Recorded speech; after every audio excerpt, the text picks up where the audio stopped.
আসসালামু আলাইকুম প্রিয় শিক্ষার্থীরা, আজকে আমরা ডক্টর মোহাম্মদ শহীদুল্লাহর রচিত পল্লী সাহিত্য প্রবন্ধের বহু নির্বাচনী, সৃজনশীল এবং তোমাদের বহুকাঙ্ক্ষিত বোর্ড প্রশ্ন নিয়ে আলোচনা করব।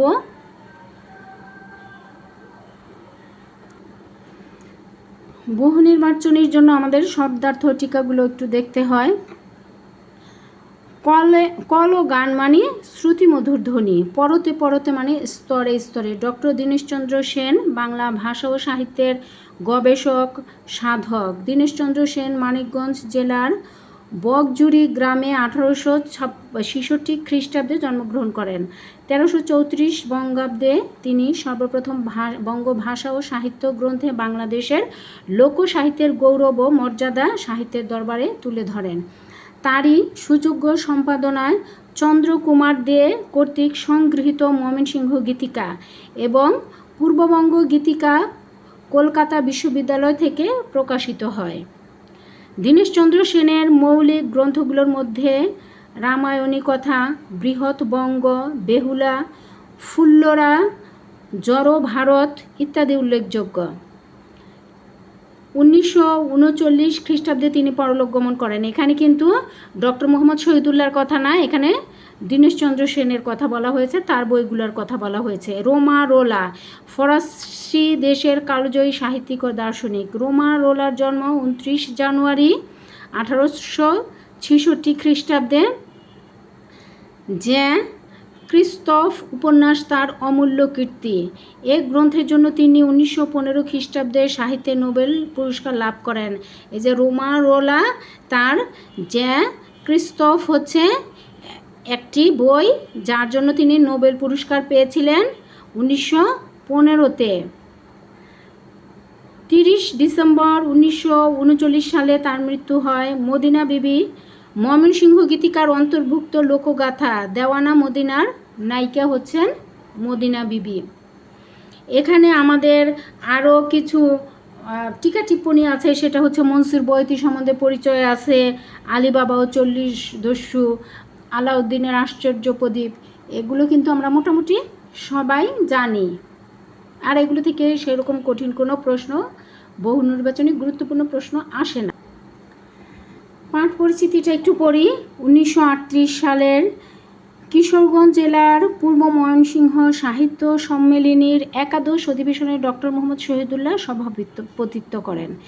এ সম্মেলনে সভাপতি হিসেবে তিনি যে অভিভাষণ দেন তারই পুনর্লিখিত রূপ এই পল্লী সাহিত্য প্রবন্ধটি। আলোচ্য প্রবন্ধে ডক্টর মোহাম্মদ শহীদুল্লাহ বাংলার পল্লী সাহিত্যের বিশেষ কয়েকটি দিক সম্পর্কে আলোচনা করেছেন। লেখক এই প্রসঙ্গে বলেছেন যে একদিন এক বিরাট পল্লী সাহিত্য বাংলাদেশে ছিল। আজ উপযুক্ত গবেষক এবং আগ্রহী সাহিত্যিকদের উদ্যোগ ও প্রচেষ্টায় সেই সম্পদগুলো সংগ্রহ করা নিতান্ত প্রয়োজন। বাংলাদেশের লোকসংস্কৃতির সংরক্ষণ এবং প্রসারের জন্য এ কাজ একান্ত আবশ্যক। প্রবন্ধটি আবহমান কালের বাংলাদেশ লোকসাহিত্য ও সংস্কৃতির প্রতি সকলকে সচেতন হতে উৎসাহিত করে। মূলত ডক্টর মোহাম্মদ শহীদুল্লাহ পল্লী সাহিত্যকে খুব বেশি প্রাধান্য দিয়ে বলেছেন যে পল্লী সাহিত্য আসলে সংগ্রহের খুবই প্রয়োজন। আলোচনা করছি বহু নির্বাচনী প্রশ্ন। পল্লী গ্রামের চারিদিকে কোন কোন পাখির কলগান শোনা যায়? কোকিল, দোয়েল, পাপিয়া। 3টা পাখি কিন্তু আমরা পড়ার সময় দেখেছি। পল্লী সাহিত্য, পল্লীর কোথায় কোথায় সাহিত্য ছড়িয়ে আছে? পল্লীর ঘাটে মাঠে, পল্লীর আলো বাতাসে, পল্লীর প্রত্যেক পরতে পরতে মানে স্তরে স্তরে। পল্লী সাহিত্য সম্পদের মধ্যে কোনগুলো চমকপ্রদ ও মনোহর? পল্লীর উপকথাগুলো। আমেরিকার বড় বড় বিদ্বানদের সভাকে কি বলা হয়? Folklore society. ফোকলোর সোসাইটির কাজ কি? লোক সাহিত্য সংরক্ষণ ও গবেষণা করা। ঠাকুরমার ঝুলি কে রচনা করেন? শ্রীযুক্ত দক্ষিণারঞ্জন মিত্র মজুমদার। সরস প্রাণের জীবন্ত উৎস কি? মায়ের ঘুম পাড়ানি গান ও খোকা খুকির ছড়া। ঠাকুরদার থলে গ্রন্থটি রচয়িতাকে শ্রীযুক্ত দক্ষিণারঞ্জন মিত্র। পীরে বসে পেরোর খবর প্রবাদ বাক্যটি কোন সময়ের কথা মনে করিয়ে দেয়? পান্ডুয়া বঙ্গের রাজধানী থাকাকালীন সময়ের কথা। কোন খেলার সঙ্গে ছেলেরা বাধা বুলি ব্যবহার করত? কপাটি, যেটা হাডুডু আর কি। পল্লী সাহিত্যের সম্পদের মধ্যে কোনগুলো অমূল্য রত্ন বিশেষ? পল্লী গানগুলো। আজকাল বাংলা সাহিত্যের কত আনা শহুরে সাহিত্য? 15 আনা। ময়মনসিংহ গীতিকা কে সংগ্রহ করেন? চন্দ্রকুমার দে, যিনি সংগ্রহ করেছিলেন আর কি। ময়মনসিংহ গীতিকা কে সম্পাদনা করেন? ডক্টর দীনেশচন্দ্র সেন। একজন সংগ্রহ করেছেন, আরেকজন বই আকারে বের করেছেন। বই আকারে বের করাকে বলা হয় সম্পাদনা। রোমা রোলা কে ছিলেন? কালজয়ী ফরাসি সাহিত্যিক ও দার্শনিক। রোমা রোলার অমূল্য কীর্তি কোনটি? জ্যাঁ ক্রিস্তফ উপন্যাস। দেওয়ানা মদিনা লোকগাথার নায়িকার নাম কি ছিল? এই যে মদিনা বিবি। দেওয়ানা মদিনা লোকগাথার রচয়িতাকে? মনসুর বয়াতি। আলাউদ্দিনের আশ্চর্য প্রদীপ কি? আরব্য উপন্যাস।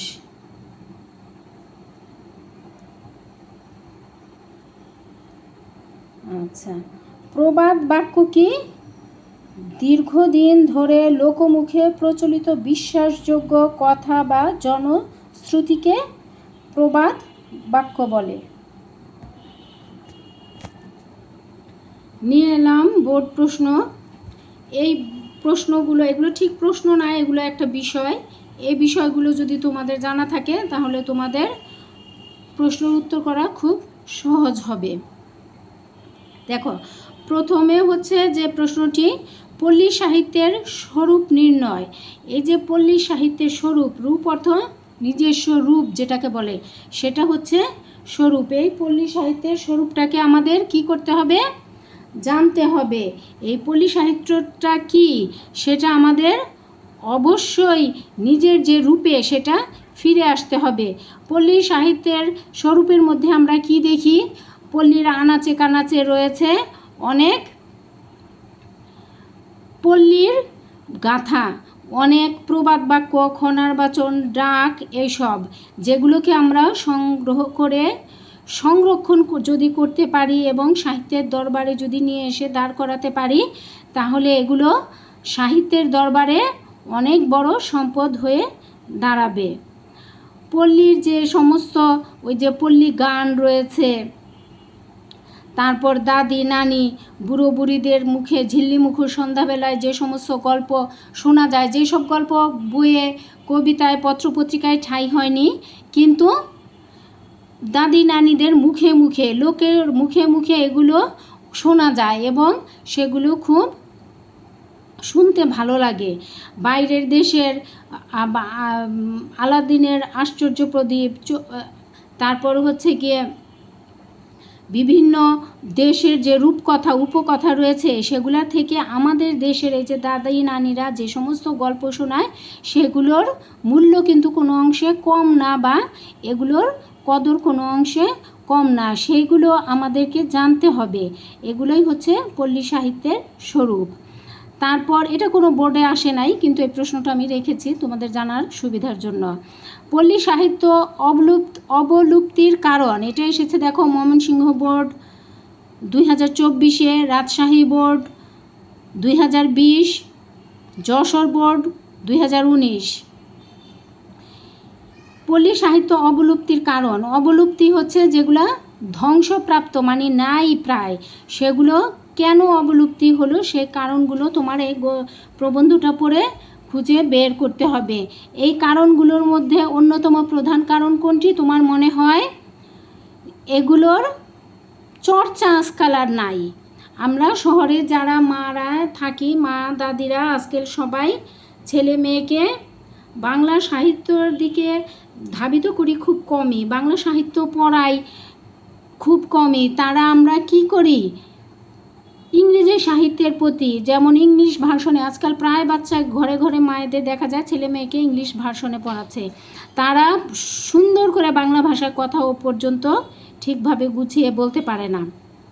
পল্লী সাহিত্যের যে ধরন অবলুপ্তি সেগুলো তারা কিভাবে জানবে? পল্লী সাহিত্যই তো তারা জানে না। তো পল্লীর লেখক বলেছেন পল্লীর আনাচে কানাচে, পল্লীর প্রত্যেক স্তরে স্তরে যে সমস্ত পল্লী সাহিত্য, পল্লীর হাটে মাঠে গ্রামে গ্রামে যদি কখনো যাও দেখবে যেদিকে যত দূর যাও চোখ যায় সবই সবুজ আর সবুজ, এত ভালো লাগে। উপরে গাছগাছালি, নীল আকাশ, নীলের মধ্যে সবুজের সমারোহ, নিচে মাঝে মাঝে দুই একটা ছোট ছোট বাড়ি ঘর দেখা যায়, সেও অনেক সুন্দর। এই যে পল্লীর যে সাহিত্য, এই সাহিত্যগুলো কি হচ্ছে ধীরে ধীরে নাই হয়ে যাচ্ছে, বিলীন হয়ে যাচ্ছে।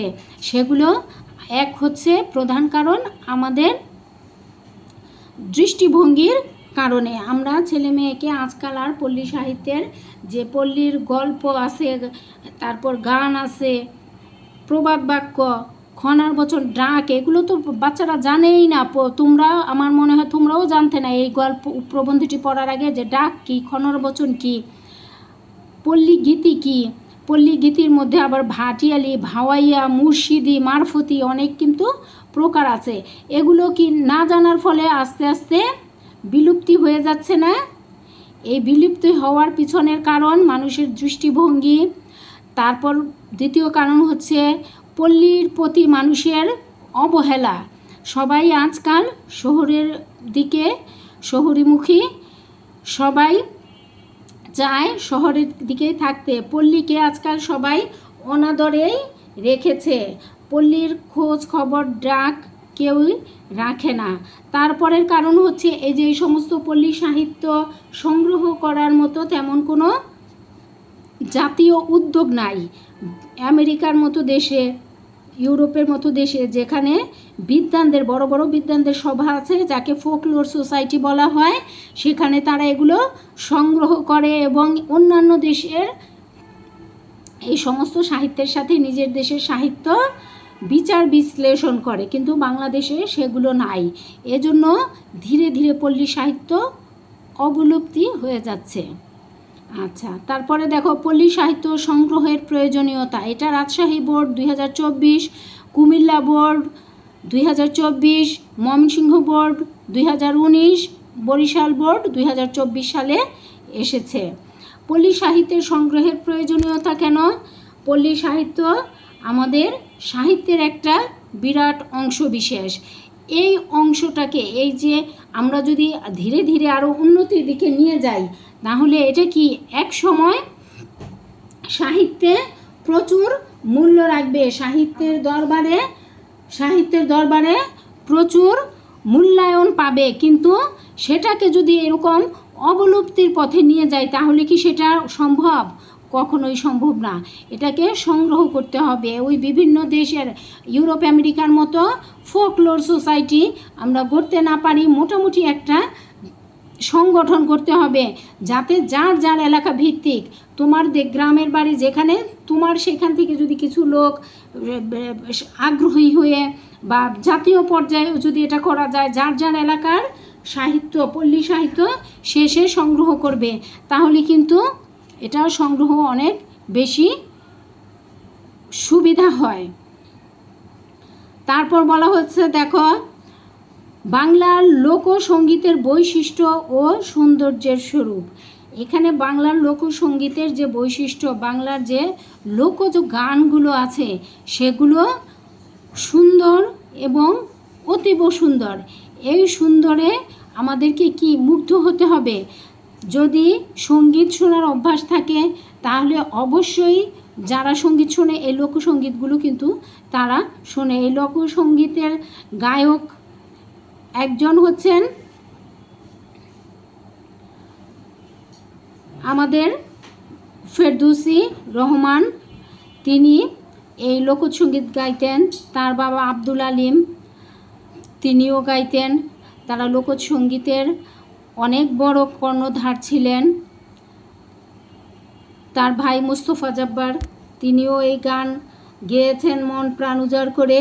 এই লোকসঙ্গীতের যে বৈশিষ্ট্য সৌন্দর্য সেগুলোকে আমাদের নিজের ভিতরে নিজের অন্তরে গেঁথে রাখতে হবে, নিজের মধ্যে সেগুলোর আলোড়ন সৃষ্টি করতে হবে, নতুবা এই লোকসঙ্গীত শোনার মন মানসিকতা তৈরি হওয়া কষ্টের।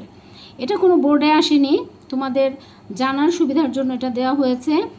তারপর দেখো লোককাহিনী বা উপকথাগুলোর ব্যবহার ও গুরুত্ব অনুধাবন। এটা আসছে Rajshahi board 2024, Comilla board 2024, Jessore board 2020, Barisal board 2024 সালে। লোককাহিনী ও উপকথাগুলো, লোককাহিনী কোনগুলো? আমাদের লোককাহিনী হচ্ছে যে এই যে পল্লীর কাহিনীগুলো, এখানে যেমন শ্রদ্ধেয় ডক্টর দীনেশচন্দ্র সেন তিনি দেখিয়েছেন, তিনি কিন্তু সম্পাদনা করেছেন। এই সম্পাদনা গ্রন্থ একজন সংগ্রহ করে দিয়েছেন, তিনি এগুলো বইয়ের পাতায় সংগ্রহ করেছেন। এই যে সেটা কি? ময়মনসিংহ গীতিকা। ওই ময়মনসিংহ এলাকার যে লোককাহিনী উপকথাগুলো আছে সেগুলো সংগ্রহ করেছেন চন্দ্রকুমার দে নামক একজন সাহিত্য সেবক। সেগুলো ডক্টর মোহাম্মদ শহীদুল্লাহ বইয়ের পাতায় আবদ্ধ করেছেন। এমনি যদি বাংলাদেশের প্রত্যেকটি অঞ্চলে অঞ্চলে এরকম একজন করেও যদি থাকতো, সাহিত্যপ্রেমিক থাকতো, যিনি এগুলো সংগ্রহ করে বইয়ের পাতায় আবদ্ধ করতেন, সম্পাদনা করে লিখতেন, তাহলে দেখা যেত যে এই লোককাহিনী এবং উপকথাগুলো আরব্য উপন্যাসের যে ঘটনাগুলো, আলাউদ্দিনের আশ্চর্য প্রদীপ বা আলীবাবা ও 40 দস্যুর যে কাহিনী, সেগুলো থেকে কম রসাত্মক না, কম মনোরম না, সেগুলো থেকে বরঞ্চ অনেক বেশি মনোরম, অনেক বেশি হৃদয়গ্রাহী আমাদের লোককাহিনীগুলো। এই যে ময়মনসিংহ গীতিকার দেওয়ানা মদিনা গল্পটি মনসুর বয়াতি দ্বারা লিখিত সংগৃহীত, সেটা কি হয়েছে? রোমা রোলা পর্যন্ত, ফরাসি সাহিত্যিক রোমা রোলা পর্যন্ত, তাকে পর্যন্ত মুগ্ধ করেছে তার মনসুর বয়াতির এই সংগ্রহ, এই লেখা। সেই রকম এমন প্রত্যেক অঞ্চলে অঞ্চলে, বাংলার প্রত্যেক গ্রামে গ্রামে, ঘরে ঘরে এরকম অনেক সুন্দর সুন্দর কাহিনী আছে, যেগুলো শুধু তাদের মুখে মুখেই রয়ে গেছে, যেগুলোর খবর কেউ জানে না। এইগুলো যদি জাতীয় পর্যায়ে সংগ্রহের ব্যবস্থা থাকতো, তাহলে এগুলো সাহিত্যের বড় একটা উপাদান হয়ে উঠত, আমরা আশা করি। নিয়ে আসলাম তোমাদের জন্য সৃজনশীল প্রশ্নের উত্তর। আসলে আমি প্রতিবারই বলে থাকি, এগুলো কিন্তু কোনো তোমাদের জানার জন্য জাস্ট নমুনা হিসেবে আমি পড়াই, যাতে তো দেখতে দেখতে তোমরা লেখার একটা কৌশল অবলম্বন করতে পারো। প্রথম উদ্দীপকটা দেখি। আমাদের পল্লী সাহিত্য বিস্মিত করেছে বিশ্ব বরেণ্য সাহিত্যিকদের, অথচ আমরা আমাদের শিশুদের পল্লীর অমূল্য গল্প ছড়া না শুনিয়ে আকৃষ্ট করি বিদেশি সাহিত্যে। পল্লীর সাহিত্য হারিয়ে যাচ্ছে দিন দিন, আমাদের নৈতিক দায়িত্ব হলো এগুলো সংগ্রহ করা। এটা প্রথম উদ্দীপক। দেখি এর আলোকে আমাদের প্রশ্ন কি আসে। প্রত্নতাত্ত্বিক অর্থ কী? প্রত্নতাত্ত্বিক অর্থ হচ্ছে পল্লী সাহিত্য প্রবন্ধে আধুনিক শিক্ষার কর্মনাশা স্রোতে যারা পল্লীর প্রত্নতাত্ত্বিক পুরাতত্ত্ববিদ, এই পুরাতত্ত্ব যারা সংগ্রহ করেন তারাই হচ্ছে প্রত্নতাত্ত্বিক। আচ্ছা, আধুনিক শিক্ষার কর্মনাশা স্রোত বলতে লেখক কি বুঝিয়েছেন? পল্লী সাহিত্য প্রবন্ধে আধুনিক শিক্ষার কর্মনাশা স্রোত বলতে পল্লী গ্রামের সাহিত্যকে উপেক্ষা করে আধুনিক শিক্ষার ব্যাপক প্রসারকে বুঝিয়েছেন। এক সময় গ্রামের খোকা খুকিরা বুড়ো বুড়ির মুখে কত না চমৎকার লোককথা রূপকথা শুনে ঘুমিয়ে পড়ত। আধুনিক শিক্ষার নামে আরব্য উপন্যাস, ইংরেজি গল্পের অনুবাদ আমরা এখন শিক্ষিত মায়েরা সন্তানদের শিখাই। রাখালের পিঠা গাছের কথা, রাক্ষসপুরীর ঘুমন্ত রাজকন্যার কথা, পঙ্খিরাজ ঘোড়ার কথা তারা জানেই না। এজন্য আধুনিক শিক্ষার এমন স্রোতকে লেখক কর্মনাশা স্রোত বলে অভিহিত করেছেন। আমাদের শিশুদেরকে পল্লী সাহিত্য আকৃষ্ট করার বিষয়টি পল্লী সাহিত্যে প্রবন্ধের আলোকে ব্যাখ্যা করো। পল্লী সাহিত্য প্রবন্ধে প্রাবন্ধিক পল্লী সন্তানদেরকে তথা আমাদের শিশুদেরকে পল্লী সাহিত্যের প্রতি আকৃষ্ট করতে চেয়েছেন বারবার। পল্লী সাহিত্য প্রবন্ধে লেখক বলেছেন, একসময় গ্রামের ছেলেমেয়েরা দাদা দাদি নানা নানির মুখে চমৎকার লোককথা রূপকথা শুনতে শুনতে ঘুমতো। কিন্তু আধুনিক শিক্ষা ব্যবস্থায় আরব্য, ইংরেজি তথা বিদেশি সাহিত্যের প্রভাবে এখন সেগুলো হয় না। বর্তমানে শিক্ষিত মায়েরা সন্তানদের রাখালের পিঠা গাছের কথা, ঘুমন্ত রাজপুরীর কথা, পঙ্খিরাজ ঘোড়ার কথা বাচ্চাদের শোনান না। এজন্য আধুনিক শিক্ষাকে এমন কর্মনাশা স্রোত বলে লেখক অভিহিত করেছেন। আর উদ্দীপকে আমরা দেখি পল্লী সাহিত্যের অমূল্য উপকরণগুলো এখনকার শিশুদের শেখানোর উপযুক্ত বলে মনে হয় না। তাই জাতি হিসেবে স্বতন্ত্র বৈশিষ্ট্য বজায় রাখতে আমাদের শিশুদেরকে পল্লী সাহিত্যের প্রতি আকৃষ্ট করার গুরুত্ব তুলে ধরা হয়েছে উদ্দীপকে। আমাদের শিশুদের বর্তমানে পল্লী সাহিত্যের অমূল্য সম্পদের প্রতি আকৃষ্ট না করে বিদেশি সাহিত্যের প্রতি আকৃষ্ট করি আমরা। ফলে পল্লী সাহিত্য বিস্তৃতির তলে তলিয়ে যাচ্ছে। তাই পল্লী সাহিত্য প্রবন্ধের প্রাবন্ধিক মোহাম্মদ শহীদুল্লাহ এগুলোকে যথাযথ সংরক্ষণ করা এবং এগুলোকে পল্লী সাহিত্যের দরবারে পরিচয় করিয়ে দেওয়াকে দায়িত্ব বলে মনে করেছেন। ঘয়ের প্রশ্ন, নচেত এ সকল কেবলই ভুয়া, কেবলই ফাঁকিকার। মন্তব্যটি উদ্দীপক ও পঠিত প্রবন্ধের আলোকে বিশ্লেষণ করো। পল্লী সাহিত্যের প্রতি বাঙালি যদি মনোযোগী না হয় তাহলে কোনো উদ্যোগই ফলপ্রসূ হবে না। একথা বোঝাতেই প্রাবন্ধিক এই মন্তব্যটি করেছেন। পল্লী সাহিত্য প্রবন্ধে প্রাবন্ধিক সাহিত্যের অন্যতম দিক পল্লী সাহিত্যের যে নানান বিষয় সেগুলো তুলে ধরেছেন।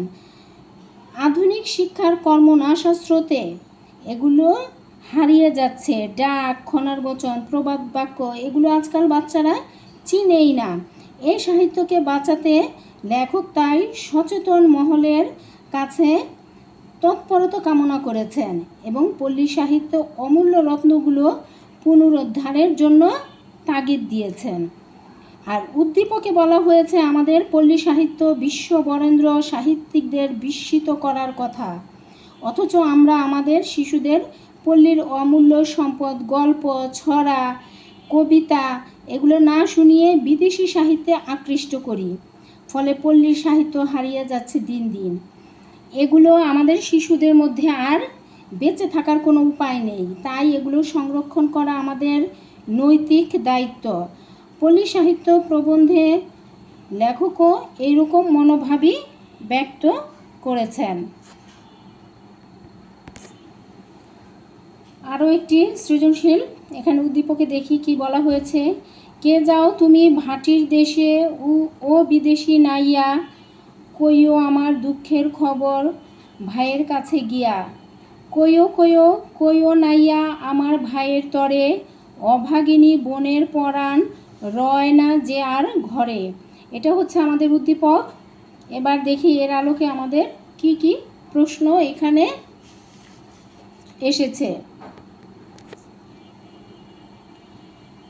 কয়েক প্রশ্ন, বাংলা পল্লী সাহিত্যের উপকথার সংগ্রাহক কে?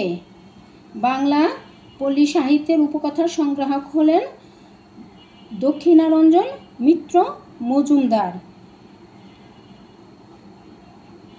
প্রোলেটারিয়েট সাহিত্য বলতে কি বোঝায়? প্রোলেটারিয়েট সাহিত্য বলতে বোঝায় অত্যাচারিত শ্রমজীবী দুঃখী মানুষের সাহিত্য। সাহিত্য অনেক ধরনের হয়, এর মধ্যে প্রোলেটারিয়েট সাহিত্য অন্যতম।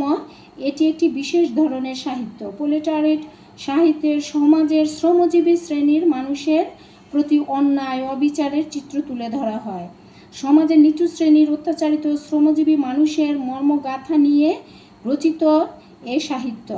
সুতরাং প্রোলেটারিয়েট সাহিত্য হলো শ্রমজীবী মানুষের দ্বারা বা তাদের জন্য রচিত সাহিত্য, যেখানে শ্রমজীবী মানুষের বিষয়গুলোতে মনোনিবেশ করে এবং পুঁজিবাদী বিরোধী ও সমাজতান্ত্রিক বার্তা বহন করে। পুঁজিবাদী অত্যাচারী সমাজের যে দিক সেটাও এখানে উঠে আসে। গয়ের প্রশ্ন, উদ্দীপকটি পল্লী সাহিত্য প্রবন্ধের যে দিকটির সাথে তুলনীয় তা ব্যাখ্যা করো। এই যে এইটার সাথে আমাদের প্রবন্ধের সাথে যে দিকটা উঠে এসেছে সেটা আমরা ব্যাখ্যা করব। উদ্দীপকটি পল্লী সাহিত্য প্রবন্ধের লোকসঙ্গীতের সাথে তুলনীয়, যেহেতু এটা একটা লোকসঙ্গীত। লোকসঙ্গীতের সাথে তুলনীয় পল্লী সাহিত্য প্রবন্ধে প্রাবন্ধিক বাংলার বিলুপ্ত প্রায় পল্লী সাহিত্যের বিভিন্ন দিক নিয়ে আলোচনা করেছেন। তার মধ্যে দেশের মানুষের অবহেলা ও মানসিকতার পরিবর্তনের কারণে এসব সাহিত্য আজ নাই, প্রায় বিলুপ্তির পথে। এসব সাহিত্যের মধ্যে লোকসঙ্গীত অন্যতম। এ দেশের মানুষের মুখে মুখে শোনা যেত জারি, ভাটিয়ালি, রাখালি, মারফতি, মুর্শিদি, নানা ধরনের গান। প্রেম, আনন্দ, সৌন্দর্য, তত্ত্বজ্ঞানে পরিপূর্ণ ছিল এসব গান। আর উদ্দীপকের গানের অংশটি আমাদের পল্লী সাহিত্যের অনন্য শাখা পল্লীগীতি বা পল্লী সঙ্গীতের প্রতিনিধিত্ব করে। এ গানের মধ্যে ফুটে উঠেছে গ্রামীণ পরিবেশে বেড়ে ওঠা ভাই বোনের মধ্যে অকৃত্রিম ভালোবাসার দিক। এ গানে নৌকার মাঝিকে সম্বোধন করে এক বোন তার ভাইয়ের খবর আনার কথা বলেছে। এটি একটি ভাটিয়ালি গান। এ গান তথা পল্লী গানের দিকে পল্লী সাহিত্যে প্রবন্ধে প্রতিফলিত হয়েছে। পল্লীর মর্মকথা এখানে অনুপস্থিত। এই গয়ের প্রশ্ন এখানে শুধু কি উদ্দীপকের সাথে আমাদের পল্লী সাহিত্যের যে পল্লী গানের কথাই কিন্তু উঠে এসেছে, অন্য কিছু নয়। ঘয়ের উদ্দীপকের দিকটি পল্লী সাহিত্য প্রবন্ধের খণ্ডিত দিককে নির্দেশন করে, বিশ্লেষণ করো। এই যে ওইখানে ছিল ওই একটা দিক শুধু আমাদের উঠে এসেছে, এখানেও কিন্তু আমরা সেটাই বিশ্লেষণ করব যে এখানেও শুধু ওই পল্লী গানের দিকটি এই খণ্ড একটা অংশ উঠে এসেছে, সব কিছু এখানে উঠে আসে নাই। উদ্দীপকের দিকটি ছাড়াও পল্লী সাহিত্য প্রবন্ধে পল্লী সাহিত্যের নানা দিক ও বৈশিষ্ট্য ঐতিহ্য ফুটে উঠেছে। পল্লী সাহিত্য প্রবন্ধে উল্লেখিত পল্লী সাহিত্যগুলো আমাদের দেশের অমূল্য সম্পদ। গ্রাম বাংলার ঐতিহ্যবাহী এসব সাহিত্যের মধ্যে রয়েছে বিভিন্ন ধরনের গান, ছড়া, কবিতা, ডাক, খনার বচন, পালা গান। এসব বিষয় এখানে কিন্তু উদ্দীপকে কিন্তু নাই এবং এগুলো ধীরে ধীরে আজ বিলুপ্তির পথে। প্রাবন্ধিক পল্লী সাহিত্য প্রবন্ধে এসব বিষয়ের সংক্ষেপে সংরক্ষণে সবাইকে এগিয়ে আসতে বলেছেন। আর উদ্দীপকের যে গানটির কথা উল্লেখ আছে তা আমাদের পল্লী সাহিত্যের এক বিশেষ রূপ হচ্ছে পল্লীগীতি। এসব গানে এক সময় গ্রাম বাংলার সাধারণ মানুষ মুখে মুখে গাইত। পল্লীর এইসব গানের মধ্যে জড়িয়ে আছে পল্লীর মানুষের অকৃত্রিম প্রেম, ভালোবাসা, সুখ দুঃখের কাহিনী। উদ্দীপকে এই গানের অংশটি আমাদের পল্লী সাহিত্য প্রবন্ধের পল্লীগীতি, যা লোকসঙ্গীতের দিককে ইঙ্গিত দেয়। পল্লী সাহিত্য প্রবন্ধে প্রাবন্ধিক সার্বিকভাবে পল্লী সাহিত্যের বিভিন্ন দিক যেমন ছড়া ও কবিতা, ডাক, খনার বচন, লোকসঙ্গীত এগুলোর কথা তুলে ধরেছেন এবং বর্তমান অবস্থা নিয়ে আলোকপাত করেছেন। একই সাথে এসব পল্লী সাহিত্যকে সংরক্ষণ করার বিষয়টিও তিনি জোরালো এবং সুস্পষ্টভাবে বলেছেন। উদ্দীপকের বিষয়টি পল্লী সাহিত্য প্রবন্ধের একটি বিষয়কে শুধু ফুটিয়ে তোলে, আর তা হলো লোকসঙ্গীত বা পল্লী গান। অতএব আমরা বলতে পারি উদ্দীপকের দিকটি পল্লী সাহিত্যের প্রবন্ধের খণ্ডিত দিককে নির্দেশ করে। মন্তব্যটি যথার্থ। আচ্ছা, আজকের মতো শেষ করছি আমাদের পল্লী সাহিত্যের বহু নির্বাচনী সৃজনশীল বোর্ড প্রশ্নের প্রশ্নোত্তর পর্ব। সবাই তোমরা ভালো থেকো, সুস্থ থেকো, সহজে পড়া শিখির সাথে থেকো। সবাইকে অসংখ্য ধন্যবাদ। আসসালামু আলাইকুম।